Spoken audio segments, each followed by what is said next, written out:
Welcome, Bitcoiners. Welcome, welcome, welcome. I hope all the sound and intended. I set it up yesterday. Let's see the chat. How's the audio? No, we're not, Justin. We are not in Vermont. We are in the big city. We're in the big city. We came down from Vermont yesterday, and Brooklyn refugee. I ran away during COVID, and haven't really been back. I came back I drove by on the New Jersey side in cutting in and out. Okay. Let me have a quick look at what's going on. I don't know why I did that. Audio. Here we go. This is going to fix it. I don't know why the camera spun around. Let's try and figure that out. Don't know why that happened. Let's see. Nope. Don't know why it's giving my bed now. If I do this, video, there we go. Front camera.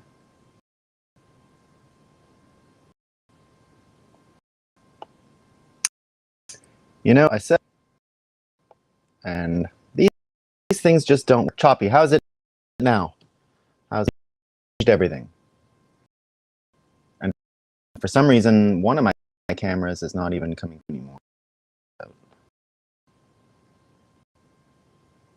How about now, guys? Sounds like it might still be choppy. Okay, last chance here. We got. Well, you guys, laggy and choppy. The internet says it's good here. I don't have my Starlink in Vermont anymore. Are we good enough to go? I don't know. We'll do it quick. We got, first of all, French story that I wanted to share, just because we have French audience members. So still, huh?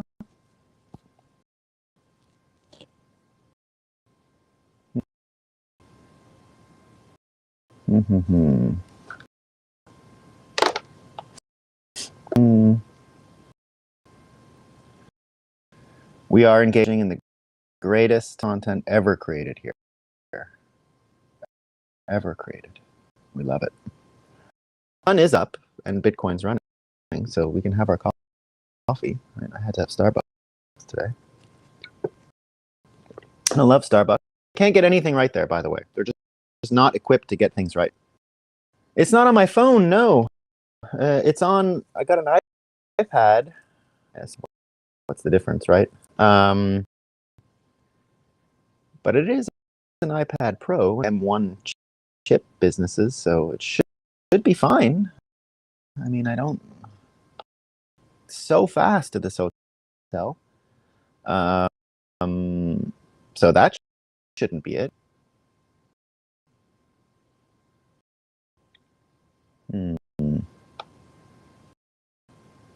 Yeah, it's the first time I've gone with this configuration, guys. So iPad Pro, it's the same mic I normally use. It's hard plugged in. It's hard plugged in. Because one of my screens is not on. I set all of this up last night. Driving me crazy. Not even last. Automatically share screen.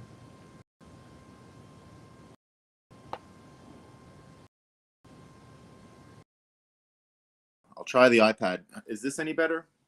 I just turned the mic off and the crappy audio mic from the iPad on.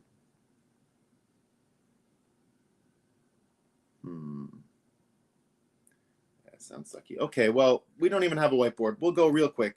There's just a couple things. There's hardly anything. Way better. So it was the microphone. Son of a bitch. Wow. These things can't. Driving me crazy. Yeah, okay, great. So The first one I want to cover today is from France because it's hilarious. This is the most, I'd say, the most French news title I've ever heard in my life. Listen to this. French energy minister on refinery strike. Government doing all it can so that the situation improves ahead of autumn school vacations. We got to get it done. We need the autumn school vacations. So here's the thing, for people who are wondering, the stereotype that France has a lot of vacations. It's kind of true. The month of May is just dead in France. No one's around, no one goes to school, no one goes to work. The whole month basically is off. It's like long weekend after long weekend, and everyone just combines them. So the month of May is off just off the board in France. But rightfully, it's just such a beautiful time. When I lived there, we were like picking, there's like wild cherry trees everywhere. You just sit in cherry trees and pick the trees. So pick the cherries out of it. Really funny. So the Frenchest title I've ever read. Now, today's topic is going to be all around Gell-Mann amnesia. And we're going to talk about Gell-Mann amnesia is in a second, Murray Gell-Mann amnesia. But I want to bring up a couple of newspaper headlines just to show you what it looks like in practice, because you'll never see a better example than the one I've got for you here. So this was just from a few days ago, the 16th of October, in the Atlantic. The Atlantic, by the way, owned by Steve Jobs' widow. And I wonder often what Steve Jobs would think of his fortune being used in such a way to fund the Atlantic. But here's two headlines, one day apart, from the same author, Elaine Godfrey. October 16th, do voters care about Fetterman's stroke? Right? So do they care? Remember we were talking about how Glenn Greenwald brought it up, that it was normal to talk about the physical fitness of candidates for public office. This is normal. That was what you did. That was part of the process. So it went from, do people even care, right? This is just 2 days ago, to yesterday, October 17th. Here's the headline. So it goes from, do voters care about Fetterman's stroke, to Fetterman's stroke makes him more appealing to voters. The title was The Survivor Vote. Right? So now he's like a survivor. So it wasn't so much that you're not supposed to look at it. Did they care? I don't know. Now it's like, yeah, they care, and it's good because he's just like you and me. Now, again, remember on this show, we don't have a problem with brain dead politicians, right? We're not saying that this person has to win because their brain works better. We bring it up a lot. They had a model of a brain on CNN to describe the guy, and they pointed to the points on his brain that didn't work. They were like, that doesn't work. And that's fine. Like, I'm okay with that. I'm okay with politicians being brain dead. The point of what I'm showing here is not that the politicians are brain dead and that's bad. Politicians are brain dead and that's good. I'm indifferent to the brain activity of politicians. However, the problem is when you've got, the Atlantic was respected for a long time. Steve Jobs' wife didn't buy it because it was a crappy paper or a crappy magazine or whatever it is. She bought it because it had a stellar reputation. Now, it hasn't had a great reputation in a long time, and I don't think it's recoverable. I think it's dead. But to watch the gymnastics, the mental contortions to make this happen, you got to either be crazy or something else has to be going on. So are they crazy? Is the writer crazy? I don't think so. But what's the thing going on? We've talked about it a year ago on this show. We've brought it up a few times, but today, great day to bring it up, because we're going to be talking about David Sacks' note about Ukraine, and it's especially important within that note. He wrote for Newsweek yesterday, and it had a lot of buzz. By the way, on this show, what have we been talking about? Did we not say yesterday that peace plans would be like the thing coming up? Peace plans are going to be the thing, because the nuclear stress is going to continue to go up. We're going very far with this nuclear stress, by the way. That's the prediction. That it's not like we're going to be talking about peace in a bubble. Nope. We're going to be talking about peace because everyone's going to be so sure a nuclear war is coming, right? So So it's not going to be fun. We're not going to be banding around peace deals and all that. What we talked about yesterday about getting a Bitcoin plan for peace into the process and into the conversation and the dialogue is just because everyone's focus is going to be on the nuclear thing. Everyone's going to be stressed out. It's not going to stop. My prediction, not going to stop. We're going much, much closer to the pending nuclear launches. Justin says brinksmanship is all the rage these days. Yeah, it's not going to stop. It's not. If you think that we're close to nuclear war now, wait, it's going to get way worse. That's my prediction. It's going to get way worse. Now, within the context of way worse because of the brinkmanship, you are going to have the equal and opposite Newtonian physics reaction to peace plans, right? It's going to force peace plans into the open. And how do they exist? How do they proliferate? Where do they go? That's kind of what we're talking about today. But we brought up the story about Fetterman and the news and the failures because it was directly related to something in the David Sachs article. David Sachs, if you don't know, we've mentioned him a bunch in the show. David Sachs was part of the PayPal mafia and went off on his own. I have a regret with him. He was very vanilla in his early days in his career. Now I think he's one of the top.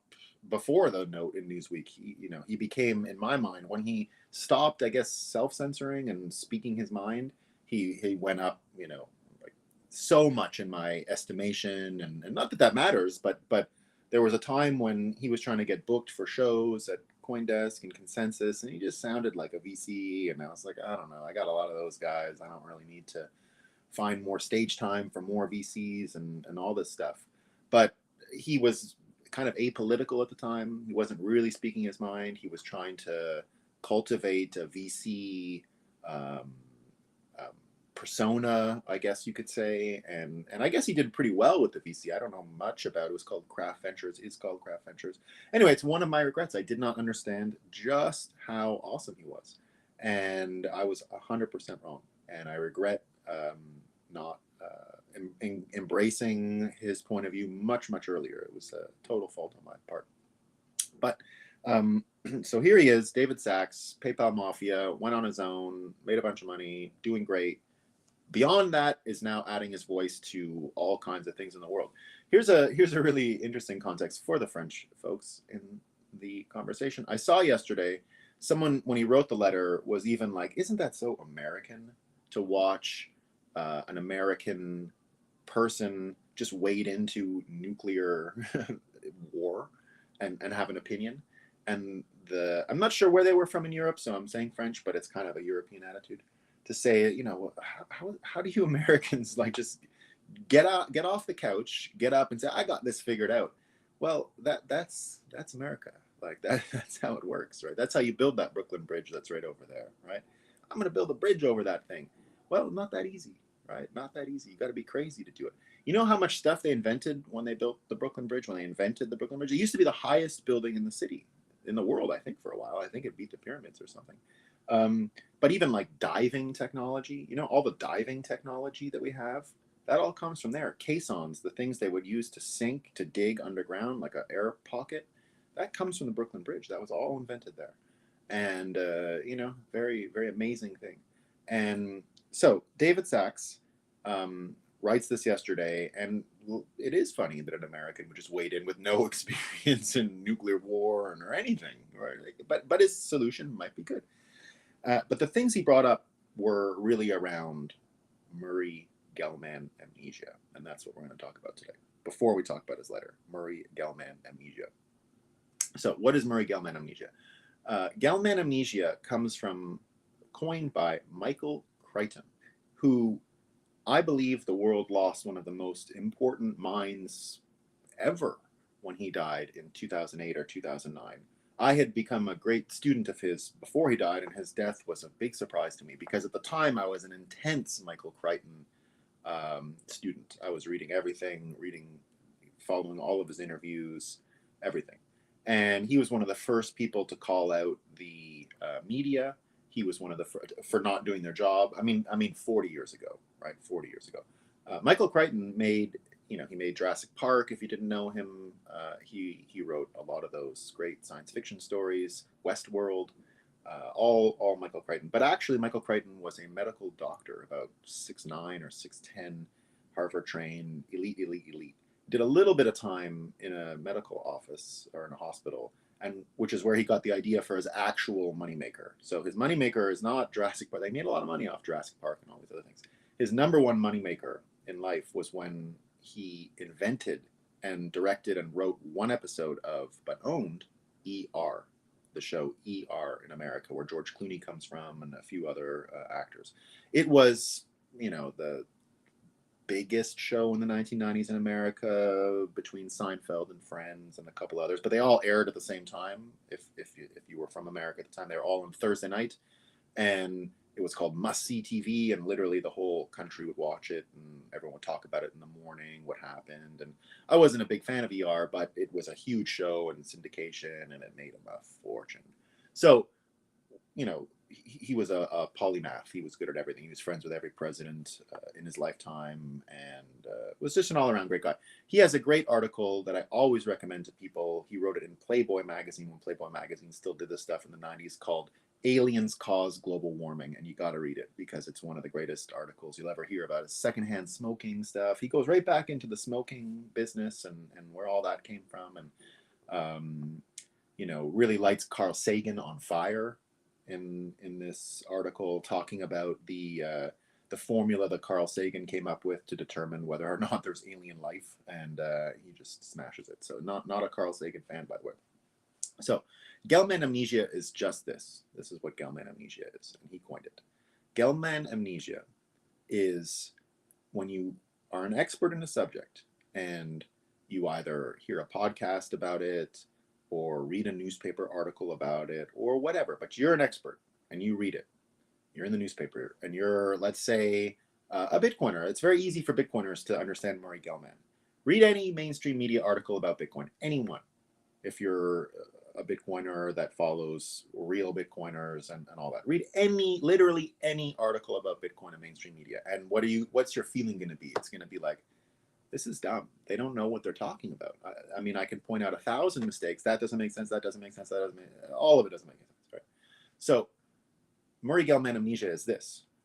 The Bitcoiner who reads the mainstream media Bitcoin article says they're stupid, they're ignorant, I can't believe this trash was published, turns the page, right, clicks the next article, and it's about a field they're not an expert in. Let's say nuclear war. Let's say brinksmanship, right, what we've been talking about. Let's say nuclear brinksmanship. They're not an expert. And they go, oh, wow, I'm learning so much. This is a great article. Gell-Mann amnesia is not realizing that the next article would sound as stupid to an expert as the one that you just read about Bitcoin in the mainstream media, right? That's Gell-Mann amnesia.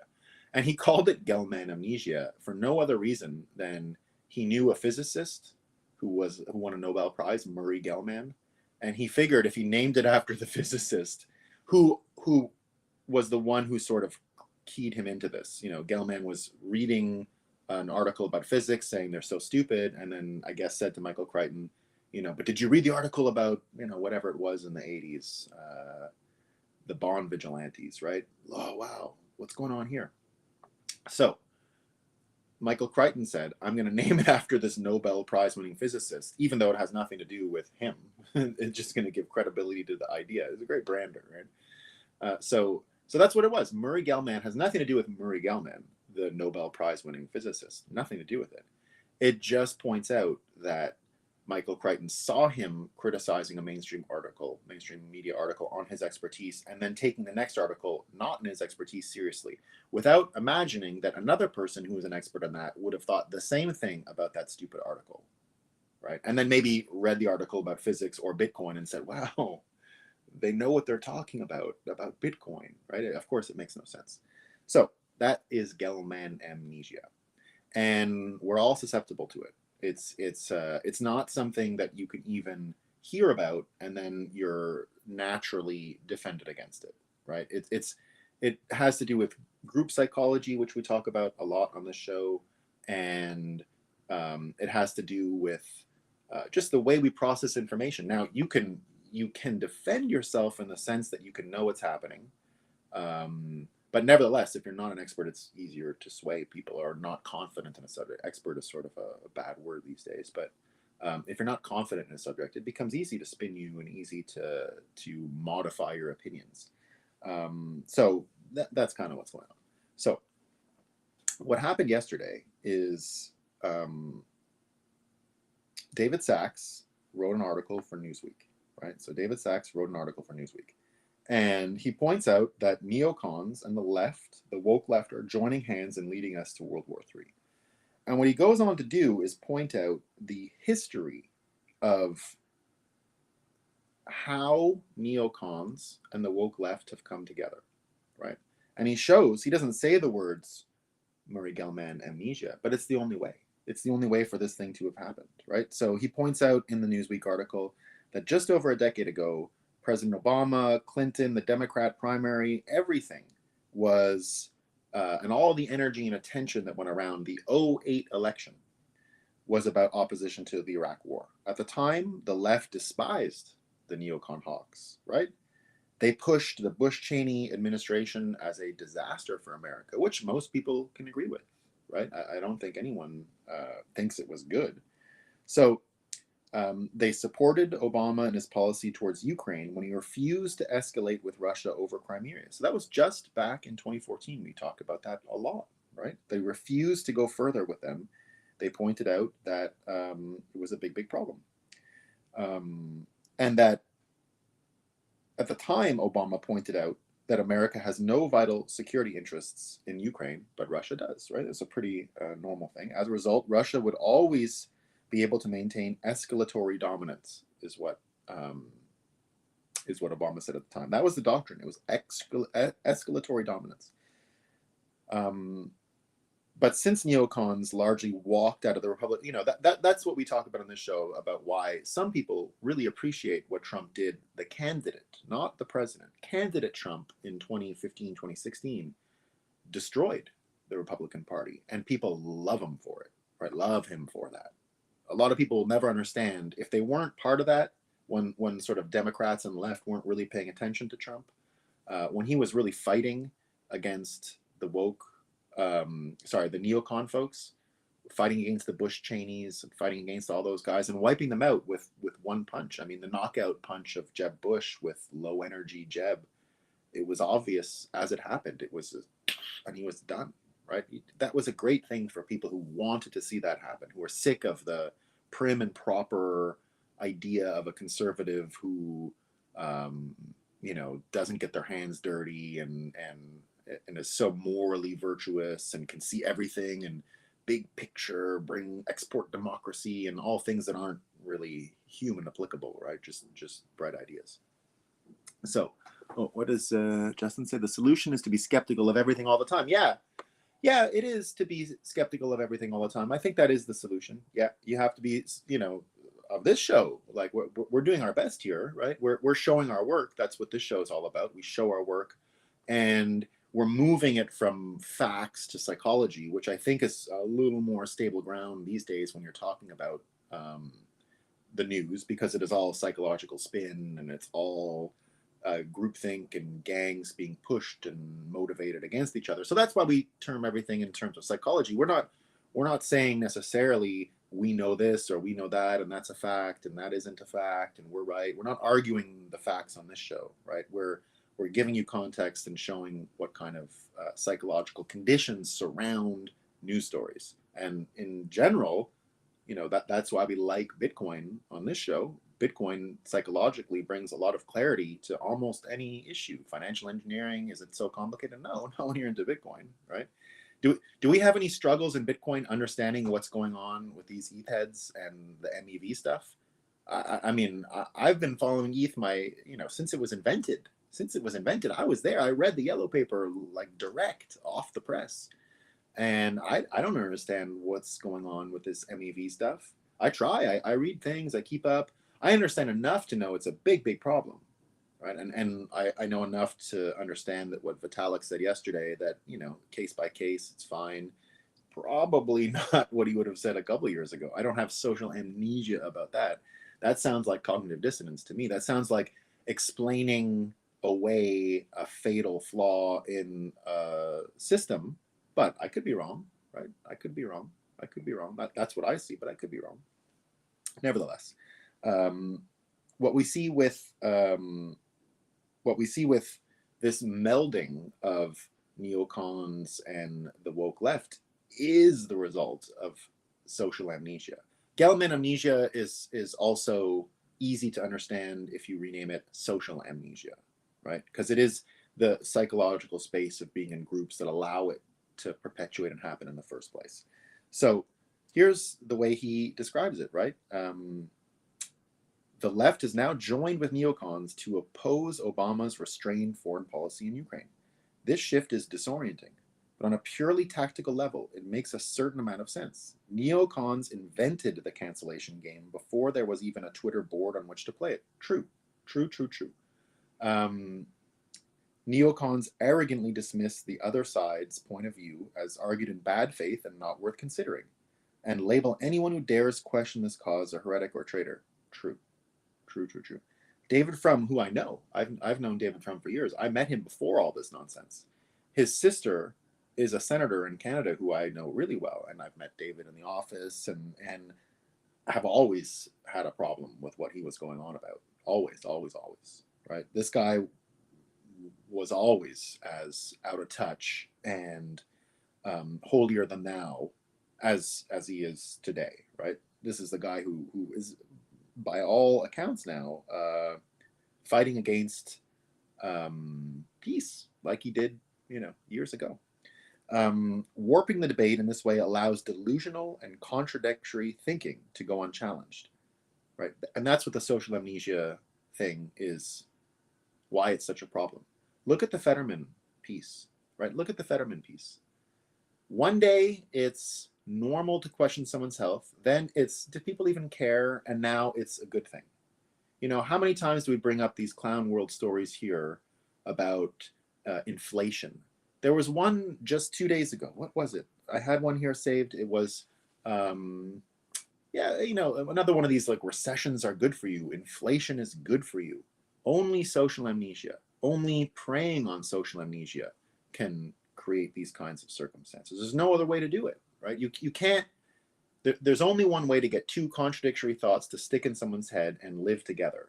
It's cognitive dissonance brought on by forgetting one of them, right? You have to avoid the pain of cognitive dissonance, so you forget one point of view. You can literally jump from opposite points of view. Like, you can jump from them, right? Disorienting indeed, but that's what's going on, right? That's what's going on. So he comes up with a peace plan yesterday about what can be done. I'll give you the last little bit of it, right? There will be no peaceful resolution to this conflict that America doesn't at least have a hand in negotiating. True, right? America not having any peaceful ambitions here is kind of a problem, right? And we should be leading the effort. Instead, we've been deferring to the Ukrainians and their maximalist demands. Maximalist demands. It's a good use of the word maximalist here. Upping the sanctions on Russia, it's like it's proof that we live in the simulation, though, by the way, right? When you see maximalist, code reuse, right? We're using maximalist from Bitcoiners, it's spilling over into Ukrainian peace, and that's why we're coming. Bitcoiners are going to solve it. If you remember the peace plan from yesterday, right, we have an ability to get involved in this in a way that I think doesn't ask a lot of people, right? The peace plan we talked about yesterday was taking the disputed part of Ukraine, the part where the Russians have been occupying and they're trying to fight it back, and saying that's a neutral third party. It's a new country, but it's a psychological one. The physical space is neutral, but the citizens themselves can choose what services, provisions come from whom. So you have two competing systems. You have the BRICS financial system competing to give citizens in that area stuff, and you have the US dollar or euro financial system competing to give people resources as well. And the people living in the territory that's now neutral just choose. And they can change their mind between lunch and dinner, between breakfast and lunch. It doesn't matter, right? They can go for lunch at a US provided dollar system. They can go for dinner at a Russian provided BRICS system if they choose. Now, the way Bitcoin would fit into this idea is that it would simply be an accounting mechanism to show that the middle third country hasn't taken sides, because the minute they hold their accounts in one unit of account or another, they've chosen sides. And if you know this about Ukraine, it's not connected to European banking infrastructure as it is, right? They banned them for scams and all that. While Ukrainians are the number one country in the world for Bitcoin uptake and adoption. The reason is they're not connected to any banking network, right? And what I mean by not connected to any banking network, you know, when you get your ATM card in America and it still works in Europe or in a foreign country, and all those little symbols that are on the back of the ATM cards, well, the Ukrainians don't get any of that, right? Their ATM cards don't work in Europe. And it's a unique thing. They're one of the unique countries like that. And the reason is too many scams were coming out of the country. Romania is also like that. It's only Romania and Ukraine. Too many computer scientists, too many scams, too much hacking. They were cut off years ago. I learned this when I was working at Kraken, and we were trying to find a way to onboard Ukrainians into our networks. And they're called gateways when you create a fiat to crypto, if you're talking about an exchange, but Bitcoin included. Fiat to crypto gateways, they're called. And you've got to create these gateways. So there's a Euro gateway, and then you can get a bunch of them if you're in different countries dealing with different banks. No gateways for the Ukrainian money that's compatible with the European system. You can make your own gateway, which we did, but it's only good for Ukraine and doesn't do anything else. And you take a lot of risk on when you do that. You can't just give normal banking services because the risk tolerance is really high. Ukraine is, Justin says, Ukraine is number 3 on the Bitcoin adoption list, only behind Vietnam and the Philippines. Yeah, I've seen it number 1 before. I think Cambridge Analytica study about 2 or 3 years ago had a number 1, but I'm not up to date on if it remained number 1 or if that report was even so accurate or anything, right? The Cambridge Analytica one is pretty... Cambridge Analytica? No, that's the Facebook thing. It's Cambridge something. There's a something going on over in UK that's pretty good at market sizing Bitcoin and crypto adoption around the world. It's generally used as the standard for market sizing of the industry, but it's not that accurate, honestly. I've seen their methodology. Chainalysis report from this year. So Justin says, yeah, that was from the Chainalysis report from this year. I think Chainalysis even usually cites this Cambridge thing, but I'm not sure. Cambridge Chainalysis is not very... They don't really show their work. So who knows what they think. So the here's the end of the piece from David Sachs. So instead, we've been deferring to the Ukrainians and their maximalist demands, upping the sanctions on Russia as Putin ups his rhetoric against the West. Someone blew up the Nord Stream pipeline just in case another key nation, such as Germany, had any thoughts about coming to the bargaining table. And now we're playing chicken, a game of nuclear chicken with a Russian leader who, if his unhinged war against the West speech last Friday is any indication, has thrown away his steering wheel. I think that's accurate. A regional war turned into the First World War because all parties made maximalist demands and assumed others were bluffing. It can happen again, especially if the media, social media, and foreign policy elite join forces and use woke cancellation tactics to preclude discussion of any alternatives. Right now, we are locked in an escalatory path, and the destination ahead is woke war 3. So a ton of comment about this yesterday. Ukraine criticizing, Elon Musk jumping behind it. I'm totally behind what David Sachs is trying to do here. I think it's the right plan. Again, I think Bitcoiners can play an active role in the middle of this, and that is trying to now. Remember, I said in a month there's going to be a lot of plans. We haven't heard a plan yet that says neutral third country. There's going to be a lot of them. It's just a normal. It's the only way to give an out to both teams. They both have to be able to say they won to come to a peace plan, right? Peace plans have that quality. I won, you won. So how do we make both sides win? I only see one way, and that's to play kind of a magic trick, a psychological magic trick, which is let the people choose, reorient. And anyway, that's the direction things are headed. If you read Sovereign Individual, you remember those parts where they talk about how small jurisdictions are going to try to be really attractive and basically put out a welcoming mat so that more people come, and that big jurisdictions will lose out because of this. We're already seeing this play out. What this is saying is we're going to go further into that ideal, which is more nations competing to provide services to people to attract more people to that country. I think it's clear, the whole world has a demographics problem. America doesn't. Nope. And moreover, America doesn't have a demographics problem, and it can still go out and get the best people from the rest of the world because everyone wants to live in America, not because they love whatever is going on in America necessarily.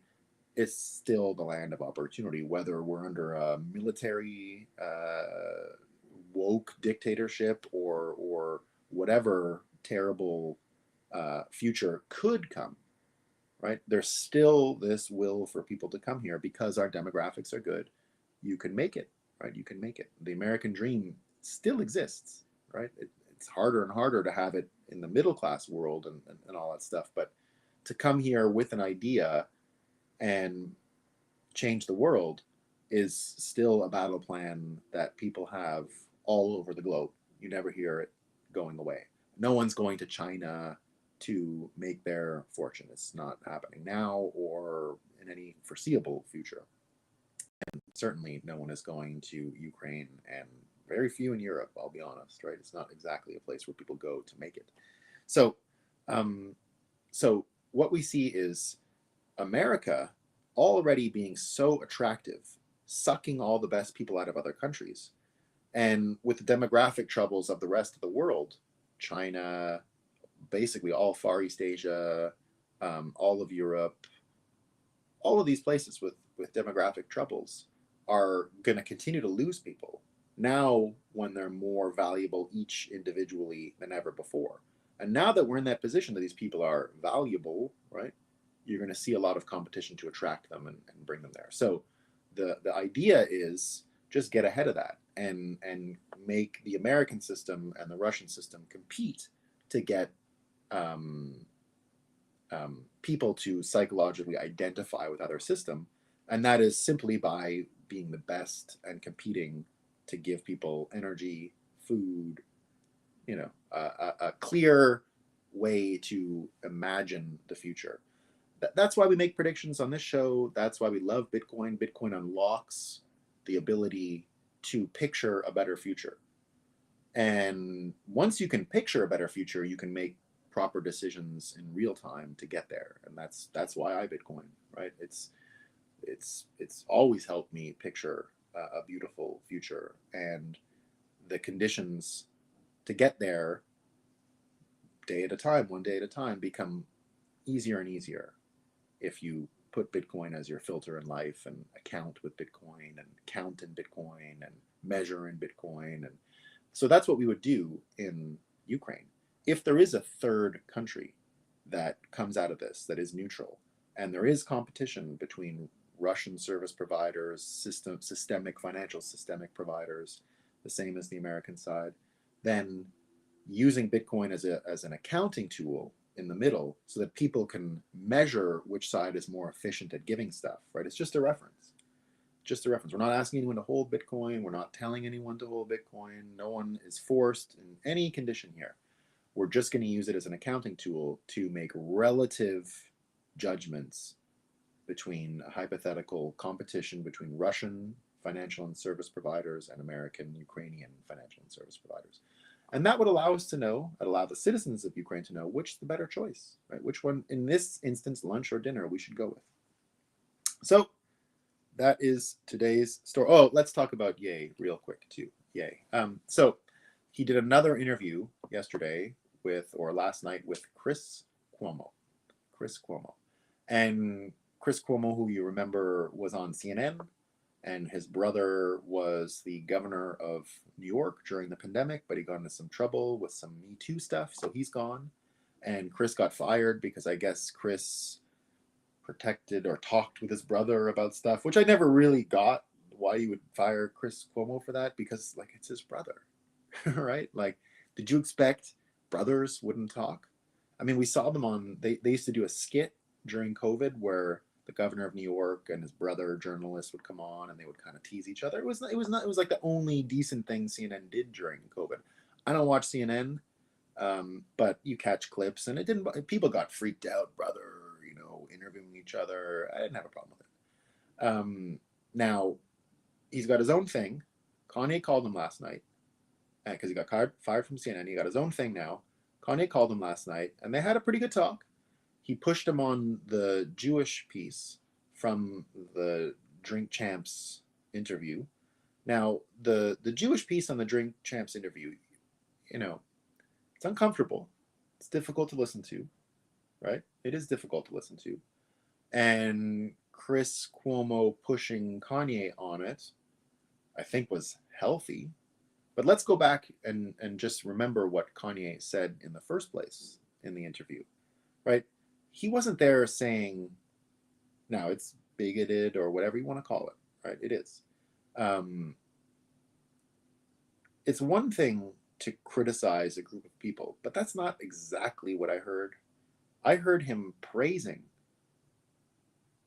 Jewish people and the Jewish population and Jewish culture, and saying he wishes his own African American culture was more like that. So, is he criticizing them about being his manager? Yeah, I think he's off on a lot of that stuff, right? This idea that it's a Jewish thing and it's just Jewish. It's not. And I think he was clear, good and bad, and so we don't even have to get into the details, right? Because it's wrong. It's wrong. But let's not let the context go away, because the context is important. And to me, what I heard was praise. Now, it could be because I so want him to be the president and think it's generally a positive thing if he throws his hat into politics and changes reality around politics. You know, so I'm willing to live with whatever people call him, right? Racist, bigoted. I'm willing to live with it. He's on his own. He's on his own, right? Like he's got to go through things now that I don't really have advice on or understand, right? He's picked a lot of fights, and I think he's going to make it through, though. My prediction is he comes out. Hard to tell, but I think he can come out of this. I could be wrong. It could just be that it's easy for me to imagine him coming out of this, but I could be wrong. But in any event, he's talking about all this stuff, and if we're in the world of Gell-Mann amnesia, right? If we're in the world of forgetting what you just heard, Kanye is kind of an antidote to that, because it's kind of hard to forget Kanye's opinions. So at least he's going to bring us along in a trajectory that we can hold in our minds in a coherent way, and doesn't require all kinds of jumping and leaping around and changing what we thought 2 minutes ago. Because what we're seeing is him growing, and it's messy, it's difficult, it hurts, it's troubling, it's hard. But I think he can bring a lot of an audience through the same process with him. And it looks like that's probably the only way. We had Justin mention that, the cure to Gell-Mann amnesia is to be skeptical of everything all the time. Yeah. But it's also to know what you thought when, to have consistency in your own thoughts, to predict the future, and then make sure not just that you got your prediction right, but that the reasons for which you got your prediction right were correct. You can take a look at inverse Gell-Mann. When a person rejects one thing, this is from Justin, inverse Gell-Mann. When a person rejects one thing a person has said, and as a result will ignore everything else they say, no matter how, yeah, that's exactly it. Yeah, no matter how right they met. Once you dismiss someone to that extent, and you say they never have another point of view worth it, I'm guilty of that a lot. If I see a pronoun bio, I'm done. Like, I'm not listening to another word you say. That's not good, right? There might be something I can learn from that. But the way I see protection against Gell-Mann amnesia is to make these predictions. So if you make a prediction, you get it right, Then you go back and make sure that the reason why you got the prediction correct was the right reason, right? Was the right reason. Then you know that your worldview at the time you made the prediction was accurate. Right? That's the important thing. To go back and find out if you were accurate at the time you projected an idea into the future. And if you keep doing that exercise, you keep doing it and going back and checking and going back and checking, you can ward off social amnesia. That's about the only way, right? That's about the only way that I've come up with. That's why I like to make predictions. That's why I like to check them. And be careful, because you can use pattern recognition to think you got it right. There's a conservative writer named Ann Coulter, right? Ann Coulter. And I'm a fan. She was at the early start of the whole blow up stuff that we have with cancel culture. She tried to speak at a university in Canada, and they told her the police told her we couldn't protect you. And so I ended up getting a bunch of hearings going on it all, and how Canada had fallen in democracy. This is my early, just out of law school stuff. Interesting. We got a lot of headlines. We did an inquiry, and we a lot of speeches, a lot of airtime, and all that stuff. It was a pretty successful publicity stunt, for lack of a better word, in reaction to what had happened to her. But she made predictions, for example, about Trump. She said he won because of immigration. She was right about him winning. But now that we look back, it's not really immigration, right? Immigration was part of it. Immigration was part of it because the Trump appeal was to be blasphemous, was to be irreverent, was to say a thing that people weren't willing to say because we were becoming crippled with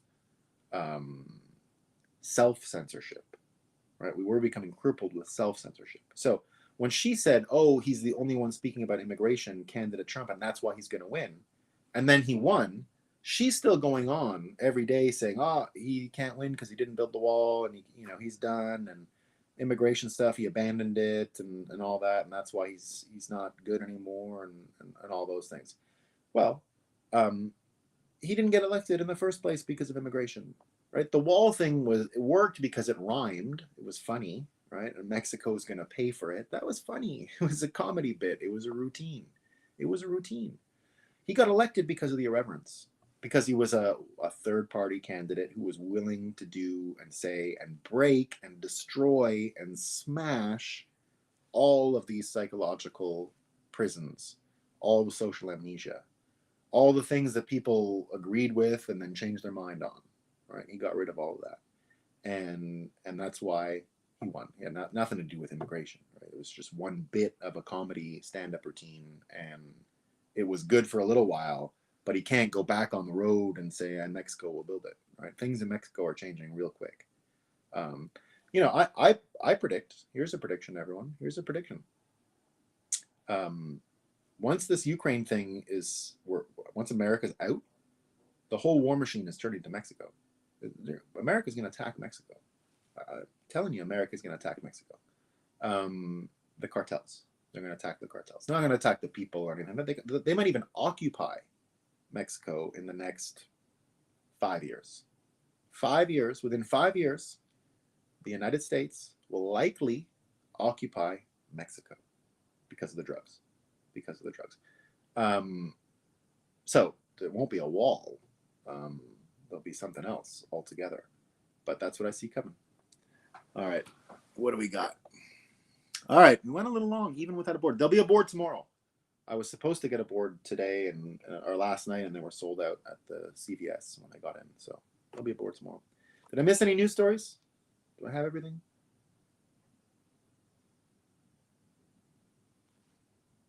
All right, team. Interviewing Arthur Hayes today, so I'll tell you how that goes. He wants to talk about dick butts. Dick butts. So we'll see. Dick butts. All right.